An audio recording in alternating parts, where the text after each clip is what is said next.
দেখো বন্ধুরা, আমরা চলে এসেছি বিয়ে বাড়িতে। আর আমার মেয়েরা কি সুন্দর সেজে উজে দাঁড়িয়ে রয়েছে। দেখো, ওরা বিয়ে বাড়ির নাম শুনলে বা কোনো পার্টিতে যাওয়ার শুনলে ওরা অনেক খুশি হয়ে যায়।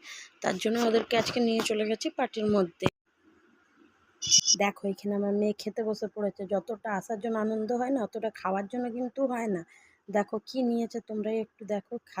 খাওয়ার দিকেও তো না, খালি ঘোরার দিকে একটু বেশি ইন্টারেস্ট থাকে ওরা, আর কিছুই না। আনন্দ করতে বেশি ভালোবাসে। দেখো,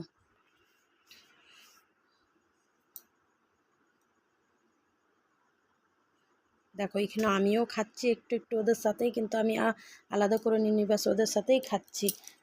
রাত হয়ে গেছিলো অনেক, 11:30 বেজে গেছিলো। দেখো, আর খেতে কি অসুবিধা হচ্ছিল, আমার মেয়ে কুলের মধ্যে, ওকে নিয়েই আমি খাচ্ছিলাম, কিন্তু যেটুক পেরেছি ওকে নিয়ে ঘুমিয়ে পড়েছিল, ওই জন্যই। ঠিক আছে বন্ধুরা, বাই।